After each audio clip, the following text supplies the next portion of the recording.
Umat Tuhan terkasih, kita sudah masuki minggu ketiga di bulan September ini. Dengan penuh kerinduan, mari kita datang menghadap Tuhan dalam ibadah saat ini, seraya membuka diri kita mendapatkan hikmat Tuhan untuk menjalani hidup ke depan sesuai kehendak-Nya. Umat, kami undang bangkit berdiri, kita memuji nama-Nya dari PKJ 7 bait 1 dan 2, bersyukurlah pada Tuhan.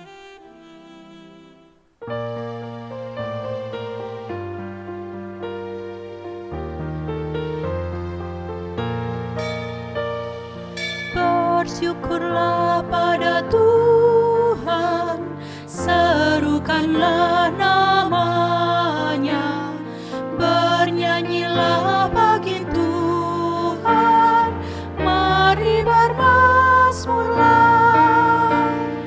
Pujilah Tuhan hai jiwaku, pujilah nama-Nya.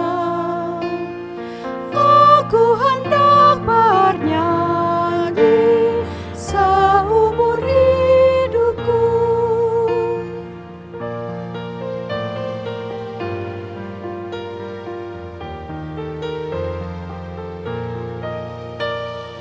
Hatiku siap ya Tuhan, bernyanyi dan bermazmur, karena Engkau maha baik, setia dan benar. Pujilah Tuhan hai jiwaku, pujilah nama-Nya.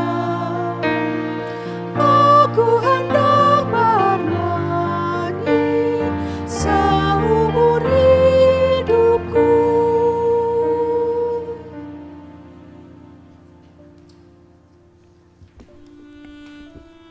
Ibadah ini kita khususkan dengan pengakuan bahwa pertolongan kita adalah dari Tuhan yang menciptakan langit dan bumi dan yang memelihara seluruh ciptaannya dengan setia.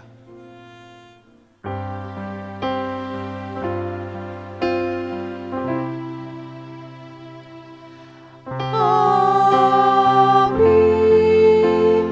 amin, amin.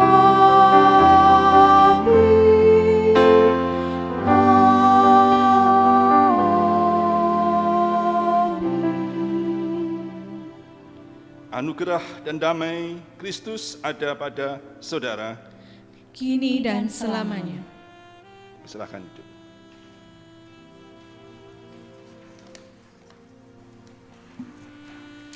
Saudara-saudara kekasih, bila kita merenungkan keberadaan kita sebagai sebuah persekutuan, apakah selama ini kehidupan persekutuan kita sungguh-sungguh sebuah perayaan karya keselamatan Allah dalam Yesus Kristus?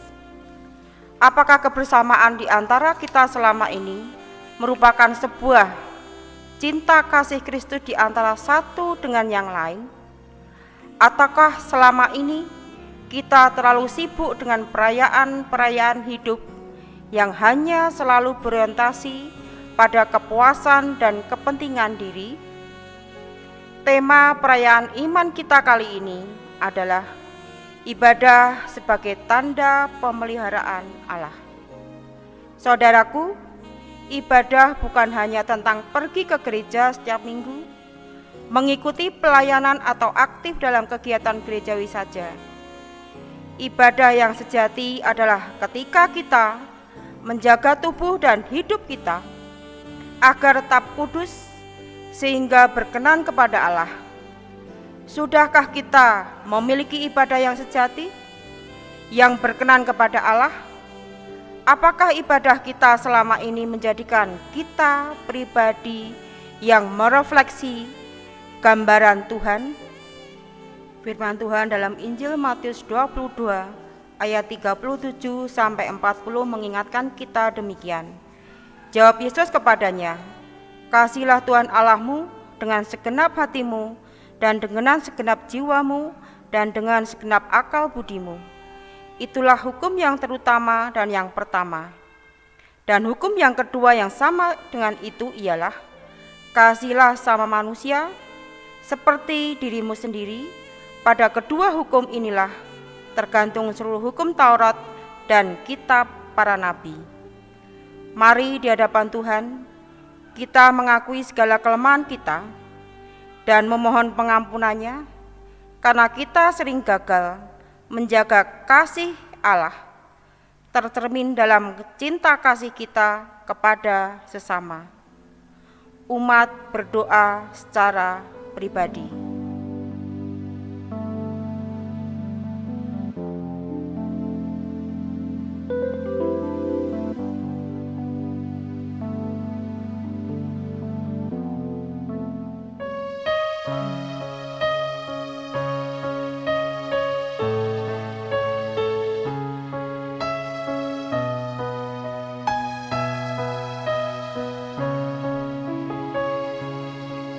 Kasihanilah aku yang lemah, ya Tuhan Maha Kuasa. Hapuskan semua kesalahanku, berilah anugerah. Oleh kasih dan kuasa-Mu, ku rasakan damai-Mu. Aku tahu Kau selalu dekat padaku, limpahkan rahmat-Mu.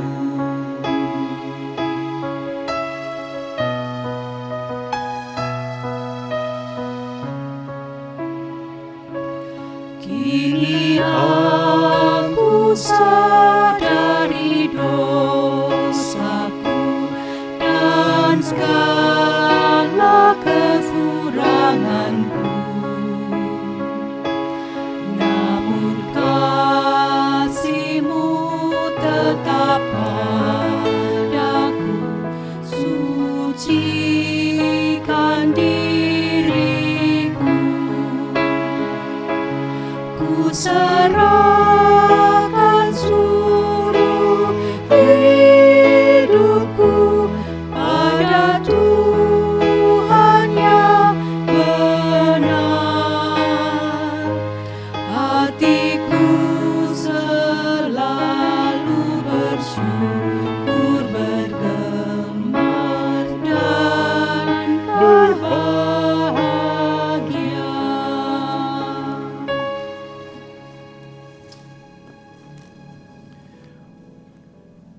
Umat kami undang untuk bangkit berdiri. Kini terimalah berita anugerah sebagaimana tertulis dalam surat Yakobus yang pertama atau Yakobus 1, ayatnya yang ke-17 sampai dengan yang ke-18 yang demikian. Setiap pemberian yang baik dan setiap anugerah yang sempurna datangnya dari atas, diturunkan dari Bapa segala terang. Padanya tidak ada perubahan atau bayangan karena pertukaran. Atas kehendak-Nya sendiri, Ia telah menjadikan kita oleh firman kebenaran, supaya kita pada tingkat yang tertentu menjadi anak sulung di antara semua ciptaan-Nya. Syukur kepada Allah. Kidung Jemaat 281 ayat pertama dan ketiga. Segala benua dan langit penuh. Segala benua dan langit penuh dengan bunyi nama yang sangat merdu, penghiburan orang berhati benar, pengharapan orang yang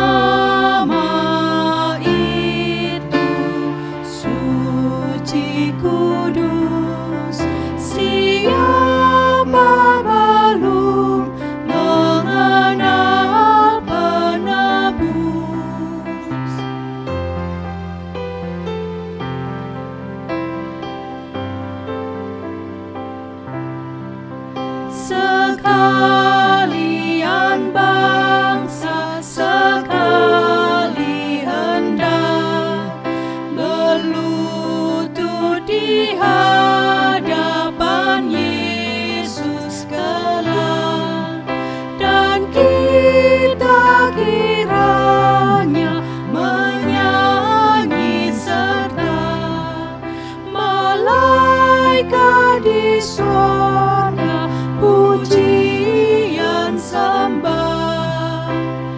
Yesus, Yesus, Tuhan Kudus, dipuji kekal namamu penebus. Silahkan duduk kembali. Kita akan bersama-sama mendengarkan firman Tuhan dan kita awali dengan mohon pimpinan Roh Kudus. Mari kita berdoa. Allah Bapa di surga yang kekal, yang telah mengaruniakan Yesus Kristus, firman Allah yang hidup, masuk dan hidup dalam hati kami oleh kuat kuasa Roh-Mu yang kudus. Kami pada saat ini Tuhan hendak mendengarkan firman-Mu. Berfirmanlah kepada kami, agar kami dapat mengerti, kami dapat melakukannya. Bekerjalah ya Roh Kudus, kami siap mendengarkan. Di dalam nama Yesus Kristus doa kami. Amin. Saudara-saudara yang dikasihi Tuhan, mari kita mendengarkan firman Tuhan. Pembacaan firman Tuhan terambil dari Injil Matius 20 ayatnya yang pertama sampai dengan yang ke-16 yang demikian. Adapun hal kerajaan sorga, sama seperti seorang tuan rumah yang pagi-pagi benar keluar mencari pekerja-pekerja untuk kebun anggurnya. Setelah ia sepakat dengan pekerja-pekerja itu mengenai upah sedinar sehari, ia menyuruh mereka ke kebun anggurnya. Kira-kira pukul 9 pagi, ia keluar pula dan dilihatnya ada lagi orang-orang lain menganggur di pasar. Katanya kepada mereka, pergi jugalah kamu ke kebun anggurku, dan apa yang pantas akan kuberikan kepadamu. Dan mereka pun pergi. Kira-kira pukul 12 dan pukul 3 petang, ia keluar pula dan melakukan sama seperti tadi. Kira-kira pukul 5 petang, ia keluar lagi dan mendapati orang-orang lain pula. Lalu katanya kepada mereka, mengapa kamu menganggur saja di sini sepanjang hari? Kata mereka kepadanya, karena tidak ada orang mengupah kami. Katanya kepada mereka, pergi jugalah kamu ke kebun anggurku. Ketika hari malam, tuan itu berkata kepada mandornya, panggillah pekerja-pekerja itu dan bayarkan upah mereka, mulai dengan mereka yang masuk terakhir hingga mereka yang masuk terdahulu. Maka datanglah mereka yang mulai bekerja kira-kira pukul 5 dan mereka masing-masing menerima 1 dinar. Kemudian datanglah mereka yang masuk terdahulu, sangkanya akan mendapat lebih banyak, tetapi mereka pun menerima masing-masing 1 dinar juga. Ketika mereka menerimanya, mereka bersungut-sungut kepada tuan itu, katanya, mereka yang masuk terakhir ini hanya bekerja 1 jam, dan engkau menyamakan mereka dengan kami, yang sehari suntuk bekerja berat dan menanggung panas terik matahari. Tapi tuan itu menjawab seorang dari mereka, saudara, aku tidak berlaku tidak adil terhadap engkau. Bukankah kita telah sepakat sedinar sehari? Ambillah bagianmu dan pergilah. Aku mau memberikan kepada orang yang masuk terakhir ini sama dengan seperti kepadamu. Tidakkah aku bebas mempergunakan milikku menurut kehendak hatiku? Atau iri hatikah engkau karena aku murah hati? Demikianlah orang yang terakhir akan menjadi yang terdahulu, dan yang terdahulu akan menjadi yang terakhir. Demikianlah firman Tuhan. Yang berbahagia ialah mereka yang mendengarkan firman Tuhan dan yang memeliharanya. Haleluya.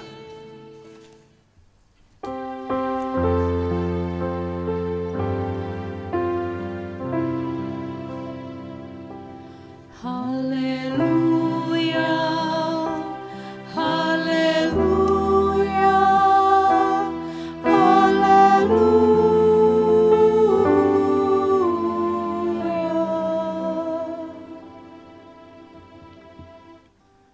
Saudara-saudara yang dikasihi Tuhan, semua orang yang percaya kepada Tuhan pada umumnya beribadah. Namun apa yang menjadi kekhasan dari orang-orang percaya kepada Yesus Kristus dalam beribadah? Oh, karena ada kata Yesusnya. Ya, itu jelas. Tetapi yang saya maksudkan adalah hakikatnya, prinsipnya. Apa yang membedakan? Dan kalau kita melihat ciri-ciri dari orang-orang percaya juga apa yang membedakan? Yang tidak sama dengan dunia. Karena kalau sama dengan dunia, bagaimana bisa menjadi terang dunia? Sama-sama asinnya, atau sama-sama tidak asinnya, bagaimana bisa menggarami dunia?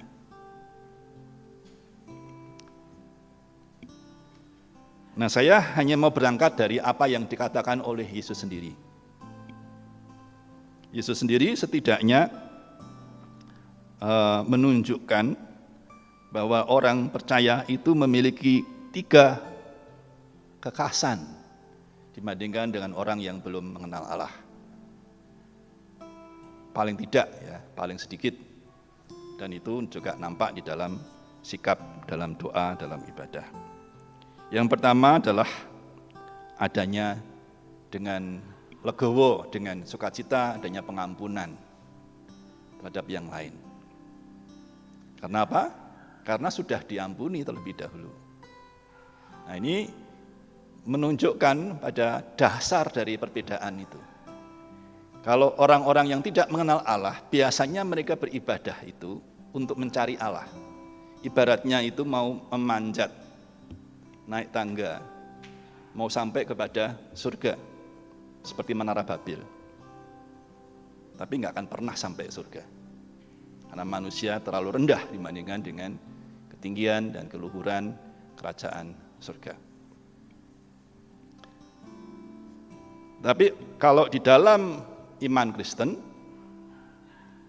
Allah sendiri yang telah datang, turun ke tengah-tengah manusia. Immanuel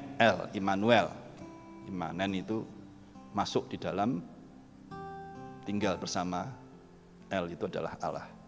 Jadi Allah itu tinggal bersama dengan manusia, sehingga bisa bersekutu dengan manusia. Kalau kita yang naik kepada Allah dengan kekuatan sendiri nggak akan bisa. Nah, sehingga kita mengampuni dengan rela hati pun juga berat. Kemarin kita sudah bahas, minggu yang lalu kita sudah mempelajari tentang pengampunan. Pengampunan terjadi, dimampukan orang mengampuni seberat apapun karena Allah sudah mengampuni dulu. Coba kalau Allah nggak mengampuni dulu, lebih berat untuk mengampuni orang lain. Lalu yang kedua, orang percaya itu bersukacita. Bersukacita tidak hanya untuk hal-hal yang menyenangkan diri sendiri, tetapi bersukacita untuk hal-hal yang baik, untuk kebahagiaan orang lain. Oleh karena itu, di dalam hati orang percaya tidak boleh ada yang namanya iri hati, dengki. Seharusnya tidak menjadi ciri orang yang sudah mengenal Allah. Orang yang sudah menerima Allah, hatinya itu adalah hati penuh kasih, penuh sukacita. Lalu yang ketiga, orang yang percaya itu tidak khawatir. Kalau orang yang tidak mengenal Allah, dia akan mengukur sikap hatinya itu berdasarkan ukuran-ukuran keadaan. Sehingga ancaman, bahkan yang belum terjadi, kadang-kadang itu membuat kita jadi khawatir. Yang mungkin tidak terlalu besar menjadi dibesar-besarkan, itu ketika orang yang tidak mengenal Allah. Tapi ketika orang mengenal Allah, yang besar pun itu dianggap kecil dibandingkan dengan kuasa dan penyertaan Allah. Sehingga itu 3 ciri yang membedakan orang yang beribadah kepada Allah, yang takut akan Allah, yang mengenal Allah. Dan kita akan membahas yang kedua pada kesempatan ini. Kita akan belajar tentang yang kedua. Bagaimana orang tidak memiliki rasa iri hati? Karena itu adalah sebuah konsekuensi logis, artinya sesuatu hal yang wajar. Dampak dari orang sudah memiliki hati Kristus. Hati Kristus itu mengasihi sesama seperti diri sendiri. Ketika ada orang lain itu bersukacita, dia sukses, dia berhasil, walaupun kita belum, itu hal yang wajar kalau senang hati. Kalau orang itu yang lain sukses, kita kemudian menjadi jengkel, menjadi marah, menjadi malu, menjadi salah tingkah, itu aneh untuk orang yang mengenal Allah. Karena orang yang mengenal Allah itu harusnya bersukacita atas kebahagiaan orang lain. Dan tiga-tiganya tadi itu berhubungan dengan apa yang ada di dalam hati manusia. Ya, jadi sikap mau mengampuni, bersukacita, bersyukur atas kebahagiaan orang lain, dan tidak merasa khawatir itu dimulai dari hati manusia. Karena itu orang sering mengatakan, kelolalah hatimu, disitulah terpancar kehidupan, disitulah muncul yang namanya sesuatu itu adalah haram dan halal. Yesus mengatakan haram dan halal itu bukan tergantung dari apa yang masuk, tetapi apa yang keluar, dan maksudnya adalah dari hati. Bukan kalau muntah itu kemudian menjadi haram, bukan. Tapi ketika hatinya jahat, maka apa yang keluar dari hatinya itulah menjadi kejahatan, menjadi satu hal yang diharamkan. Contohnya, ketika orang iri hati, apa yang akan terjadi? Dampaknya dari hati yang iri. Dia akan bersungut-sungut, dia akan merasa pahit hati, dia akan tidak bahagia. Lalu terhadap orang lain, mungkin dia berusaha untuk menjatuhkan, dia berusaha untuk menjelek-jelekkan, bahkan mungkin dia akan secara tidak sengaja bahkan melontarkan fitnah bagi orang lain. Dia membesar-besarkan masalah orang lain yang sebetulnya tidak perlu dibesar-besarkan. Ketika orang muncul iri hati, orang bisa kemudian punya pikiran-pikiran jahat, bisa punya pikiran-pikiran untuk berbuat sesuatu yang berupa tindakan-tindakan yang merugikan. Karena iri hati. Rancangan-rancangan jahat itu muncul dalam pikirannya, muncul dari hati. Jadi pikiran perbuatan itu muncul dari hati. Bagi orang yang percaya, tidak ada tempat untuk iri hati. Nah, ini kita harus camkan benar. Bahwa kemudian kalau kita pernah seperti itu, atau masih sedikit seperti itu, ya sudah dibuang saja. Karena bagi orang percaya itu harus bersih hatinya. Orang yang suci hatinya, yang bisa melihat Allah. Nggak bisa dong kita bawa hati kita ke surga dengan hati yang kotor, penuh kebencian, penuh iri hati, penuh pemberontakan. Saudara, lever organ yang tubuh yang namanya hati itu bisa binasa, bisa rusak. Tapi hati melekat pada jiwa manusia yang sifatnya kekal. Ketika orang itu dalam hidupnya memelihara hati yang kotor, bagaimana dia bisa berharap dia akan dilayakkan untuk masuk dalam kerajaan surga? Engkau sudah menerima Kristus. Kalau engkau sudah menerima Kristus, hatimu harusnya hati Kristus. Hatimu adalah hati yang mau mengasihi dan mengampuni, bukan malah menjadi iri hati.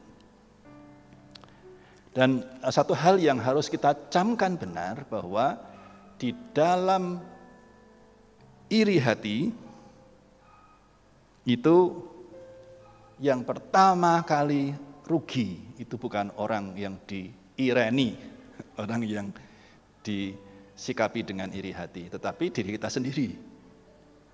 Karena tujuan dari manusia itu kan sebenarnya adalah kebahagiaan. Dan dalam waktu yang singkat di dalam dunia ini, kalau kita isi dengan hal-hal yang bersifat iri hati, kita kehilangan kebahagiaan berapa lama. Oleh karena itu, rasa iri hati itu tidak boleh muncul dalam Hati manusia dan kalaupun muncul tidak boleh dikembangkan. Tapi ini yang terjadi, yang diceritakan oleh Yesus. Dan Yesus menceritakan perumpamaan itu tidak hanya sekali bicara tentang iri hati, ada lagi. Masih ingat enggak? Pernah dengar perumpamaan tentang anak yang hilang? Anak yang hilang, anak yang bungsu yang hilang itu kisah tentang apa itu? Orang sih mengatakan kisah tentang pertobatan. Judulnya aja anak yang hilang adalah anak yang bungsu. Tapi ternyata klimaksnya bukan sampai di anaknya pulang. Setelah anaknya pulang, sudah dipestakan, kakaknya marah-marah. Karena dia tidak menerima, jangankan lembu, kambing aja enggak disembelihkan untuk dia. Bapaknya bilang, lah kamu enggak pernah minta. Lo kan semua yang punyaku, punyamu juga. Karena selama ini dia punya bayangan terhadap Tuhan itu jelek. Tuhan itu menuntut saya banyak hal dan itu tidak menguntungkan bagi saya. Itulah yang dirasakan oleh orang-orang yang telah bersepakat dengan si tuan tadi yang punya kebun tadi, 1 dinar sehari, upah yang wajar, upah harian yang wajar. Tetapi mereka mengatakan aku kan panas. Nah, kalau memang lewat siang hari ya panas. Kan wajar kalau orang bekerja seharian wajar. Mereka memasalahkan orang-orang yang belakangan yang ternyata menerima juga 1 dinar. Saudara tahu apa pikiran Tuhan Yesus? Apakah dia berpikir tentang iri hati? Tidak kan? Dia berpikir tentang orang lain. Apa yang dipikirkan? Bagaimana kebutuhan orang lain. Karena namanya upah sehari, itu adalah untuk makan sehari. Kalau dia hanya terima 1/4 upah harian, sehari itu dia hanya makan 1/4. Ini gampangnya, kasarnya seperti itu. Bagaimana dia bisa makan dengan layak kalau dia hanya dapat 1/4? Nah, itulah sebabnya Yesus mencela sikap tidak tepatnya orang-orang yang sudah membuat kesepakatan tadi. Karena mereka iri hati terhadap orang-orang yang juga membutuhkan pertolongan yang sama. Seandainya dia butuh kehidupan yang wajar, dia tidak bekerja pun mungkin Yesus akan memberikan. Seperti ketika memberikan roti kepada 5.000 orang. Tanpa mereka bekerja kan? Kenapa dia sudah bekerja beberapa jam masih dikatakan tidak benar ini upahnya? Padahal itu adalah kebutuhannya 1 hari.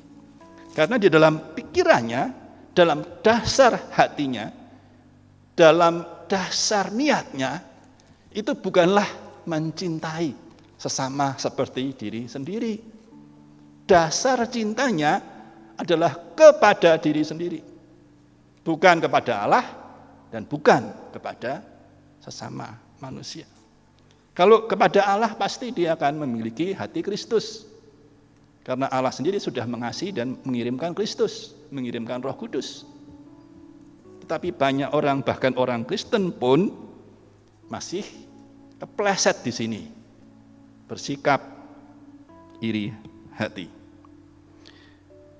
Dan hal yang tidak kalah pentingnya adalah ketika kita iri hati, maka pasti buahnya itu adalah kejahatan.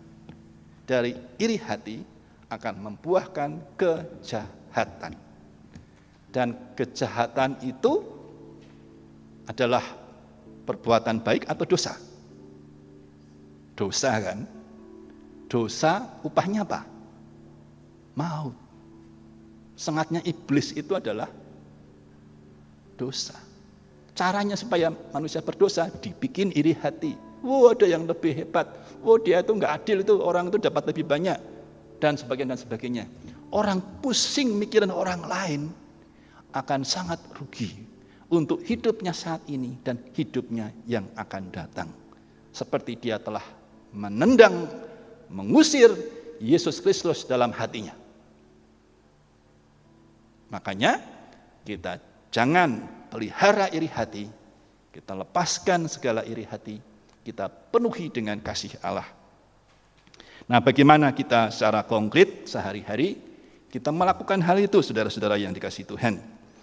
Kita menghargai hati Kristus yang hendak bertahta di dalam hati kita, yang mengasihi sesama seperti diri sendiri.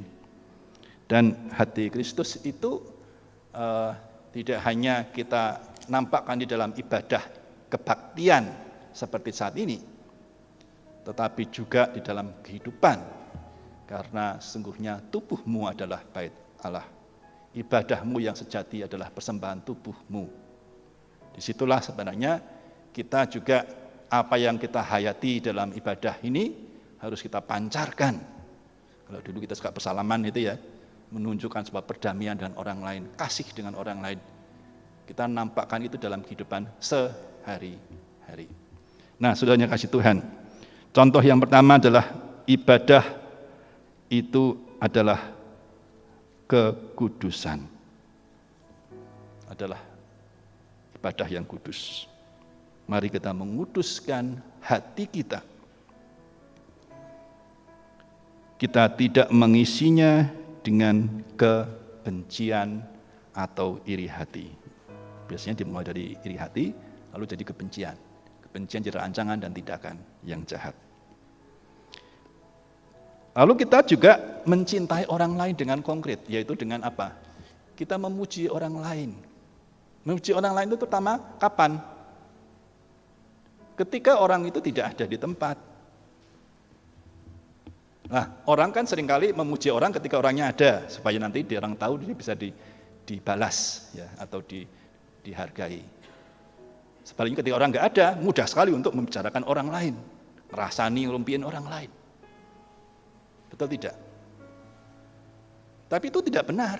Seharusnya ketika tidak ada orang itu, kesempatan untuk kita memuji, mencari sisi positif orang lain. Ketika ada orang lain yang menjelek-jelekan, kita tunjukkan sisi positifnya. Walaupun orang itu memang banyak jeleknya. Tetapi ketika kita ikut membicarakan dia, kita bertindak tidak adil karena orang itu tidak ada di tempat. Dia tidak punya kesempatan untuk mengklarifikasi. Jadi orang yang mengenal Allah itu orang yang tidak mau berbuat tidak adil, dia akan tidak membicarakan jelek terhadap orang lain ketika orang itu tidak ada. Lalu yang terakhir adalah fokus di dalam doa. Doa kita adalah doa yang tidak berisi iri hati. Ada teman pendeta yang mengatakan lagu kidung itu ada yang irenan gitu ya. Tiang sanes untuk situan kulongi nyuwun. Nah itu gojekan saja. Artinya orang lain dapat, aku juga mau gitu ya. Tapi itu masih mending karena apa? Itu adalah sama keseimbangan. Itu doa yang di ajaran Yesus pun juga keseimbangan. Bukan kita nggak boleh berdoa untuk diri sendiri, tapi kita berdoa untuk orang lain juga. Bahkan diajarkan untuk kita berdoa orang lain terlebih dahulu daripada segala mendetailkan kebutuhan kita yang Tuhan sudah tahu. Saya banyak belajar dan kesalahan-kesalahan saya selama sejak pemuda dulu. Ketika saya menghadapi masalah, rupanya doa saya itu doa bukan doa yang memenuhi keinginan Tuhan, yaitu untuk memperhatikan orang lain, tapi lebih mendahulukan saya. Yang lain-lain itu kayak basa-basi saja. Tapi kalau orang yang benar hidupnya, dia berdoa untuk orang lain sungguh-sungguh. Dan dia memasrahkan hidupnya pada Tuhan. Dan semua itu dalam koridor kehendak Allah, kerajaan Allah. Jadi meminta sesuatu pun mencari kehendak Allah. Dalam orang pun kita mencari kehendak Allah bagi orang itu. Bagaimana kita menolong orang itu, kita mencari kehendak Allah. Bukan kita sendiri yang lalu memaksakan pikiran kita. Saudara-saudara yang dikasihi Tuhan, sungguh luar biasa kalau kita bisa memiliki hati Kristus. Tidak ada tempat untuk hidup di dalam iri hati. Berarti kita akan mencintai sesama seperti sendiri. Ada sebuah persekutuan yang indah. Ibadah itu benar-benar merupakan cara Tuhan untuk memelihara iman kita. Pemeliharaan Allah itu adalah tindakan Allah. Ibadah adalah tindakan Allah. Hidup kita adalah tindakan Allah yang sudah terlebih dahulu. Tidak karena perbuatan kita, Tuhan tidak iri dengan kita. Tuhan bertindak dahulu. Mengapa kita tidak bertindak dahulu terhadap orang-orang yang menyakitkan, orang-orang yang mencengkelkan, orang-orang yang berbuat jahat seperti Yesus? Ampunilah mereka karena mereka tidak tahu apa yang mereka berbuat. Berkatilah mereka, sembuhkanlah mereka, tolonglah mereka ya Tuhan. Amin. Mari kita mengambil saat teduh.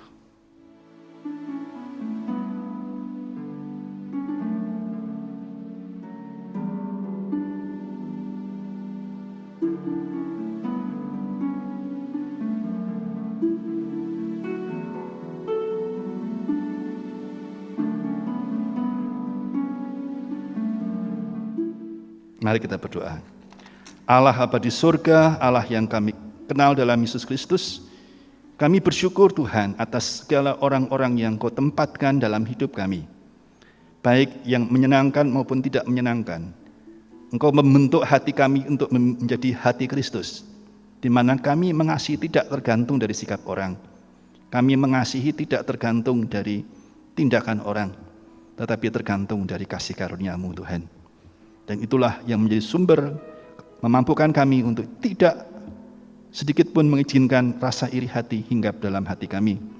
Kami bisa bersyukur atas kebaikan-kebaikan-Mu, dan persekutuan kerajaan Allah akan semakin nyata di tengah-tengah kehidupan sekeliling kami. Terimalah hidup kami kembali Tuhan untuk memuliakan nama-Mu. Di dalam nama Tuhan kami Yesus Kristus, doa kami. Amin.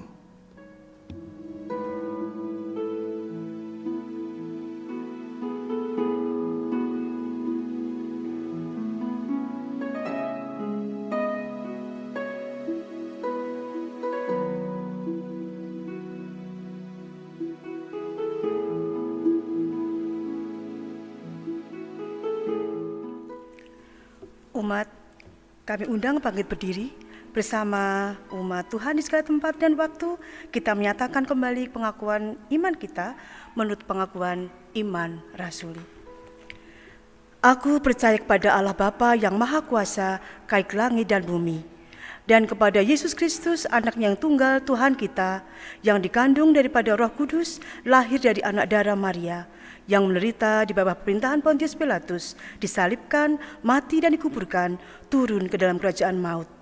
Pada hari yang ketiga bangkit pula di antara orang mati, naik ke surga, duduk di sebelah kanan Allah Bapa yang Maha Kuasa, dan akan datang dari sana untuk menghakimi orang yang hidup dan mati.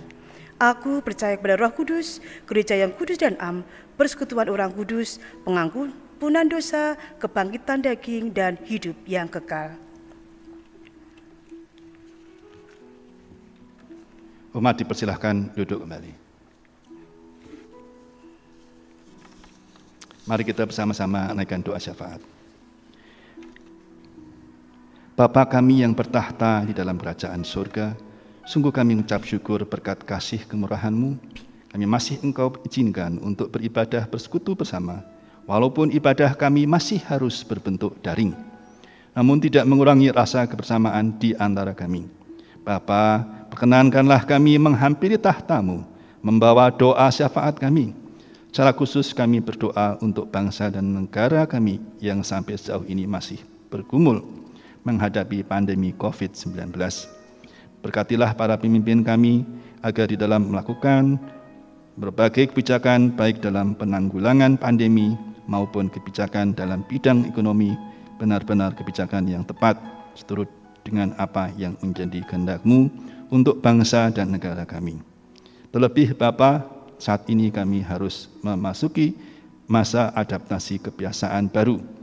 Mampukan kami segenap rakyat Indonesia bisa benar-benar mengubah gaya hidup lama menuju gaya hidup yang baru.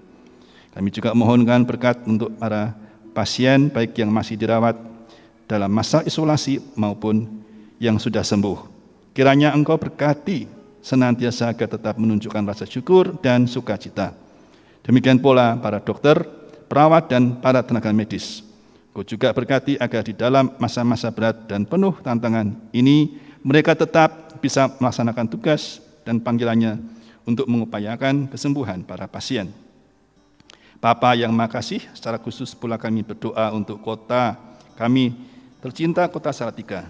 Berkati kota kami, para pemimpin dari wali kota sampai ketua RT dan RW dan jajarannya bisa bersatu padu demi bisa menghadapi pandemi COVID-19 ini. Mampukan kami masyarakat Salatiga juga bisa bersatu padu, saling membantu, saling menjaga, mematuhi protokol kesehatan yang sudah ditentukan sehingga pandemi COVID ini boleh segera berlalu dari kota kami tercinta Salatiga. Kami juga berdoa untuk gereja-gerejamu di kota Salatiga yang sejauh ini kami masih harus menahan diri untuk tidak melakukan kegiatan-kegiatan gerejawi yang bersifat komunal. Berkati gereja-gerejamu di Salatiga dan khususnya GKJ Karangalit, agar di masa pandemi ini gerejamu tetap bisa menjadi saluran berkat dan menjadi sarana pewartaan karya keselamatan Allah. Gereja kami GKJ Karangalit dengan segala program dan rancangan yang kami buat, berkatilah Tuhan, agar di masa pandemi ini program dan rancangan kami bisa berjalan dengan efektif dan tepat sasaran.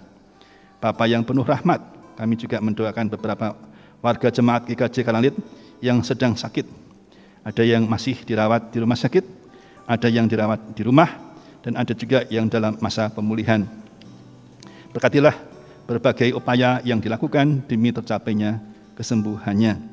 Demikian pula kepada segenap umat-Mu yang menghadapi berbagai pergumulan dan kesulitan, kiranya Engkau memberi jalan keluar. Bapa, kami menyadari begitu banyak pergumulan dan keluh kesah kami. Namun dikarenakan dosa-dosa kami, sehingga kami tidak mampu menyebut satu persatu apa yang menjadi gumulan kami. Namun kami percaya Engkau Allah yang Maha Mengerti, Allah yang melampaui akal budi kami, sehingga Engkau lebih mengerti apa yang menjadi kebutuhan kami, bukan untuk keinginan kami. Terima kasih Bapa karena Engkau berkenan mendengar segala permohonan kami, dan kami akan menutup syafaat kami dengan doa yang Bapa pernah ajarkan kepada para murid kala itu, yaitu doa Bapa kami.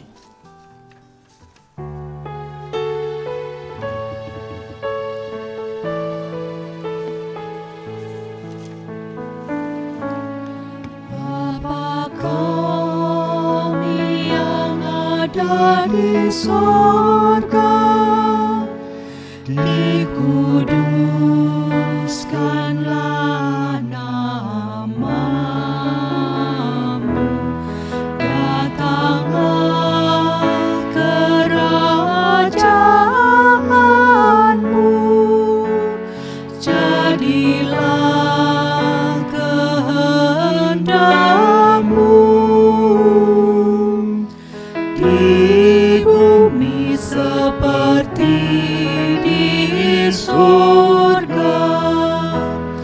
Berilah kami pada hari ini makanan kami yang secukupnya, dan ampuni kesalahan kami seperti kami ampuni yang lain, dan jauhkan kami dari pencobaan, lepaskanlah kami dari yang jahat, sebab Engkau yang punya kerajaan serta kuasa dan kemuliaan sampai selama-lamanya.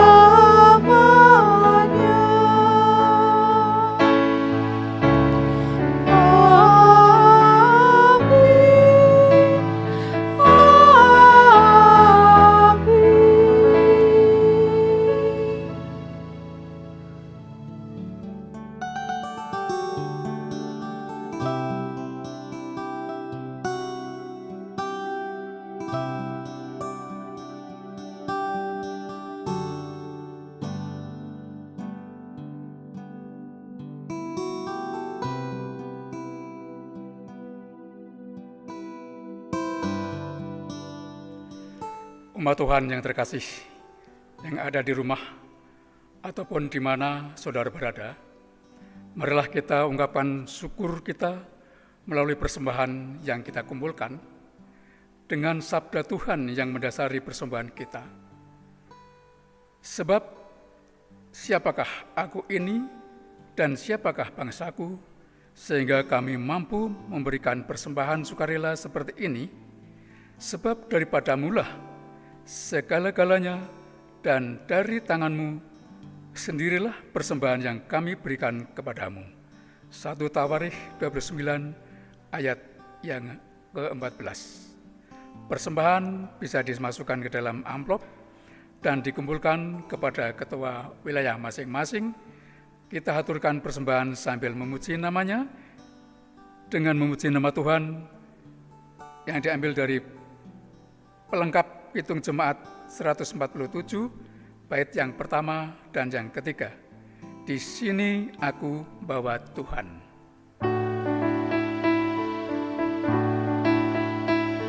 Di sini aku bawa Tuhan, persembahan hidupku semoga berkenan. Berapalah nilainya Tuhan dibandingkan berkat-Mu yang telah Kau limpahkan. Terimalah Tuhan, oh terimalah Tuhan.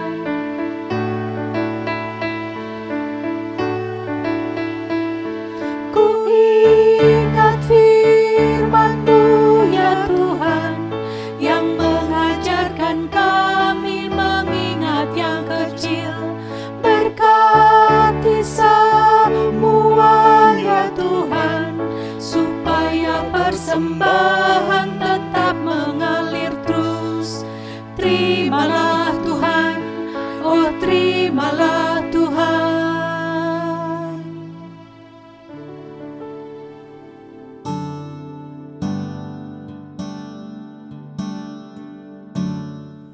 Mari kita bawa persembahan kita di dalam doa. Saya antarkan. Bapa kami yang ada di surga, sungguh kami bersyukur bila di kesempatan minggu pagi indah yang ini, Engkau memberi kesempatan kepada kami untuk mengucap syukur. Persembahan syukur yang sudah kami persiapkan ini, baik persembahan mingguan, persembahan bulanan, ataupun persembahan mirunggan lainnya, kami sadar tidak pernah bisa sepadan dengan berkat-Mu ya Bapa, yang tercurah kepada kami setiap harinya. Namun demikian, kami percaya Engkau akan menerimanya, sehingga persembahan yang terkumpul nantinya dapat menjadi sarana pelebaran kerajaan-Mu di tengah-tengah kami. Kepada majelis yang Engkau pilih untuk mengelola persembahan ini, kiranya Engkau beri roh ketakutan akan Engkau Tuhan, sehingga persembahan ini sungguh-sungguh bisa menjadi sarana kehidupan pelayanan umat-Mu di Gereja Karangalit. Demikianlah Bapa, ucapan syukur kami, dan apabila di dalam kami mengumpulkan persembahan terselip dosa, kami mohon ampun. Hanya di dalam nama Tuhan Yesus kami sudah berdoa dan mengucap syukur. Amin.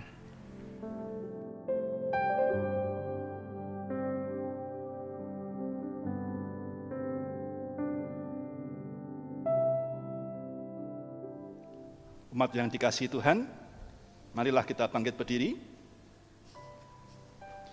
Ibadah kita sudah hampir usai. Arahkanlah hatimu kepada Tuhan.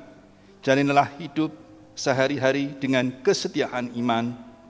Teruslah kuat bertahan di tengah-tengah badai kehidupan, karena belas kasih-Nya sungguh memberkati kita. Syukur kepada Tuhan. Arahkanlah hatimu kepada Tuhan. Kami mengarahkan hati kami kepada Tuhan. Jadilah saksi Kristus. Kami siap bersaksi, Terpujilah Tuhan. kini dan selama-lamanya.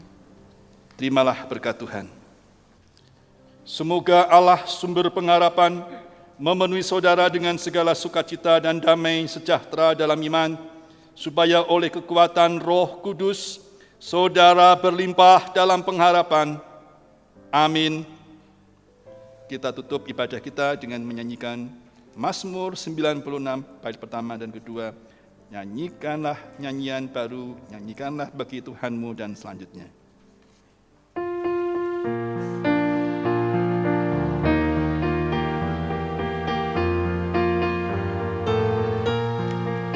Nyanyikanlah nyanyian baru, nyanyikan bagi Tuhanmu. Hai segenap bumi bernyanyilah, pujilah Tuhan Allahmu. Sebarkan kabar keselamatannya, setiap hari beritakan. Nyatakanlah kemuliaannya ke seluruh bangsa di dunia. Nyanyikanlah nyanyian baru, nyanyikan bagi Tuhanmu. Hai segenap bumi bernyanyilah, pujilah Tuhan Allahmu. Engkaulah Tuhan Maha Besar, yang melebihi Allah lain. Segala Allah bangsa lain hamba, tetapi Tuhan pencipta. Nyanyikanlah nyanyian baru, nyanyilah bagi Tuhanmu. Hai segenap bumi bernyanyilah, pujilah Tuhan Allahmu. Dan keagungan ada di depannya, sembara di hadiratnya. Dan kekuatan pun kehormatan ada di tahta kudusnya. Nyanyikanlah nyanyian baru, nyanyikan bagi Tuhanmu. Hai segenap bumi bernyanyilah, pujilah